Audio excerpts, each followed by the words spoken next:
Fala galera, tudo certo? Passando aqui rapidinho, só para pedir para vocês aí o like e para se inscrever no nosso canal, que isso ajuda muito a produção do nosso conteúdo, beleza?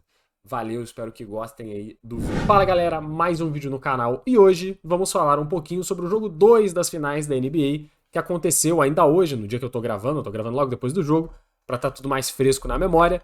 E nós tivemos mais uma vitória do nosso querido Boston Celtics, né, que abriu 2-0 na série, jogando os dois jogos em casa. Agora a série vai para Dallas e vamos ver o que vai acontecer lá. Pelo menos parece que o time deu uma reagida nesse jogo, diferente do primeiro, que foi meio que um massacre. Para começar, eu acho que não podia ser diferente. Eu vou primeiro falar do time que perdeu, né? Vou falar do Dallas.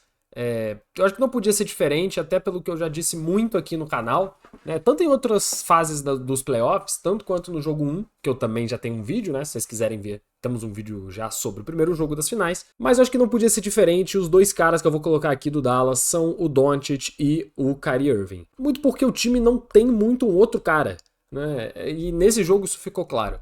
A falta de outros jogadores para conseguirem auxiliar o Doncic e o Irving a levar o time um passo além, que é exatamente o que o Boston tem. Bom, o Doncic teve um jogo muito bom, ele fez 32 pontos, como tá na tela, 11 assistências e 11 rebotes, além de outros stats, né, mas esses foram os principais. Então ele teve o famoso triple-double e mesmo assim o time dele perdeu o jogo. É complicado porque você acaba tendo que esperar do Doncic 40 pontos por partida, 50 pontos por partida. Então, por exemplo, ele teve um aproveitamento muito ruim de lance livre, né? Ele podia ter uns 5, 6 pontos a mais aí de lance livre, talvez pudesse ter feito a diferença. Talvez esses pontos, né? O Dallas perdeu por 7 pontos. Podia ser isso que levasse o jogo até o limite.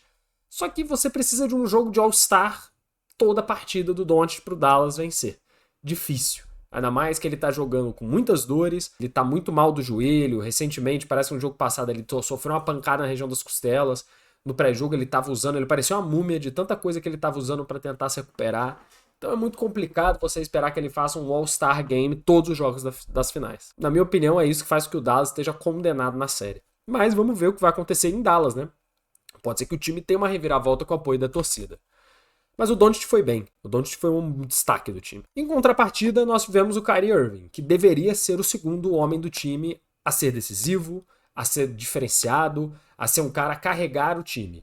Se você parar a pensar, o Doncic fez 30 e poucos pontos. Se o Kyrie Irving tivesse feito também 30 e poucos pontos no jogo de hoje, o Dallas tinha ganhado.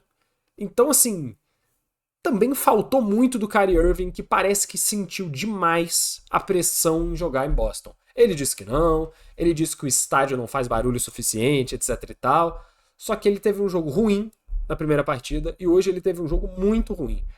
Ele teve, você vê aqui pelos stats destacáveis dele. Ele teve 16 pontos, que é pouco para um cara como o Kyrie numa final. 6 assistências, o que é pouco também. Você vê, o Doncic teve 12, 11. E teve um rebote. Beleza, rebote não é a característica dele porque ele é muito pequeno. Muito pequeno é complicado, né? Ele tem 1,88, 1,85, sei lá. Só que ele é um cara pequeno pra liga. Então, de fato, ele não é um reboteiro. Só que não tem um stat melhor para colocar no lugar do um rebote dele. Foi um jogo muito apagado, ele errou muito passe, errou muita bola de 3. Ele até puxou o jogo para si, mas faltou, cara. Faltou muito e eu espero que ele volte a jogar um grande basquete, pelo menos em Dallas, para que essa série tenha graça. A verdade é essa. O Dallas precisa que ele volte a jogar o melhor basquete que ele sabe jogar. Ele é um craque da bola. Vamos ver o que vai acontecer. Semana passada do Boston Celtics eu trouxe aqui o Jaylen Brown e o Kristaps Porzingis como os destaques do jogo. E hoje isso é característico do time do Boston. Eu trouxe dois jogadores diferentes que foram os destaques do jogo, que foram Jason Tatum e o nosso querido que vai aparecer depois. Para mim foi o cara da partida. Esse primeiro Jason Tatum, ele teve 18 pontos, 12 assistências, 9 rebotes, teve o famoso double-double, quase um triple-double, jogou bem o jogo inteiro. É um time que tem tanta qualidade e tem tantos jogadores bons que o Jason Tatum não precisa fazer 30 pontos. E essa é uma diferença crucial para o Dallas. O Tatum teve um jogo excelente. Ele teve 18 pontos e 12 assistências, uma pontuação gigante se você for somar a pontuação, né? Então ele é um cara decisivo, ele jogou muito bem e não precisou ter um jogo mirabolante de 40 pontos para que o time dele vencesse, porque o time é completo. E, cara, de novo, eu bato sempre nessa tecla. O Boston tá pronto para ser campeão, ele montou um time para isso e tá muito perto, a verdade é essa. Porque pode ser que se o Tatum tem um jogo de 40 pontos, esse jogo era um massacre. Esse jogo não ia ter nem graça. E pode ser que isso aconteça eventualmente em algum jogo das finais. E pra mim, o cara da partida hoje, que no jogo passado fez um bom jogo, mas hoje jogou demais, é o Jrue Holiday.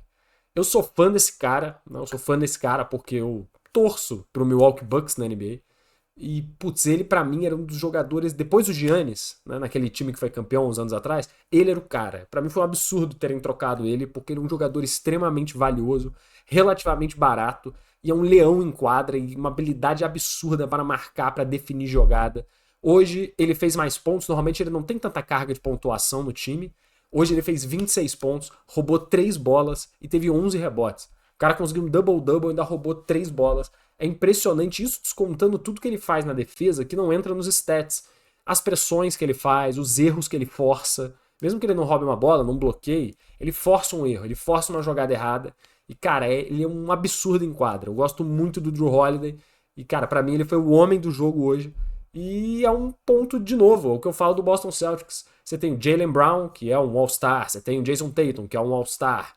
E aí, além deles, você tem o Porzingis, que no jogo passado jogou muito, definiu o jogo. Hoje, o Jrue Holiday definiu o jogo. Não são nem os All-Star que definem o jogo. Isso, pra mim, que é o especial desse time do Boston.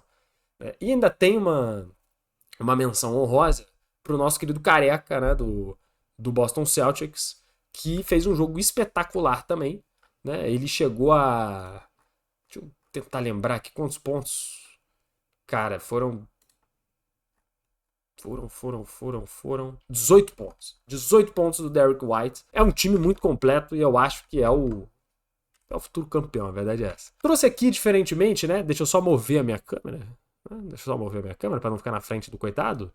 2 menções honrosas, uma de cada time. Pelo lado do Boston, o Jaylen Brown, que fez um jogo de 21 pontos, 4 rebotes e 7 assistências. Jogão dele também. Você vê, ele fez um jogo tão bom e ele não foi nenhum destaque do time. Eu trouxe 2, né? Porque o time é muito completo, não tem o que fazer. Mais um jogo grandioso do nosso querido Jaylen Brown. E pelo lado do Dallas, pelo menos uma notícia positiva foi o PJ Washington, que é esse que tá aqui em cima. Ele não é um cara tão famoso assim, talvez muita gente nem conheça, né, direito quem é. Só que ele foi muito importante pro Dallas em toda a campanha e hoje foi de novo. Ele teve 17 pontos, 7 rebotes, né, e só uma assistência, enfim, um bloco também. Mas foi um jogador minimamente eficiente. Ele pontuou. Ele fez mais pontos que o Kyrie Irving, o que tá errado, né? Não era pra ser assim. Só que é importante ter esse cara. Porque se os dois principais jogam bem, você tem mais um cara somando pontos, ajudando nos rebotes, na luta. E isso é muito importante. É isso que o Dallas precisa. Pelo menos alguém deu uma resposta hoje. E isso, vamos ver no que vai dar pra sequência das finais. Então eu acredito que tenha sido mais ou menos isso. Um resuminho trazendo aí os principais jogadores. Um ponto também importante antes da gente fechar o vídeo, o Kristaps Porzingis jogou pouco esse jogo. Ele não jogou tanto tempo, parece que ele voltou a sentir um pouco, não sei exatamente que problema físico, mas ele é sabido que não tá 100%, e hoje ele teve uma participação bem mais apagada, não conseguiu fazer nem perto do que fez no primeiro jogo. Vamos ver também na sequência como vem o Porzingis pro resto da final, porque ele é um jogador extremamente importante pro Celtics. Então é isso, rapaziada, fechamos aí o jogo 2. Eu acho que deu pra resumir bem aí mais ou menos o que aconteceu, os principais jogadores, e torcendo aí pra uma sequência que o Dallas pelo menos vença alguma partida pra que a gente tenha mais jogos. Porque senão meu último vídeo da NBA é daqui a uma semana. E aí depois é só no ano que vem, né? Então vamos torcer aí pelo menos pro Dallas reagir pra ter um pouco mais de graça essa série. É isso, rapaziada. Forte abraço. Veja também os nossos outros vídeos da NBA e de outros esportes, futebol, as tier lists que a gente tem. E até o próximo vídeo.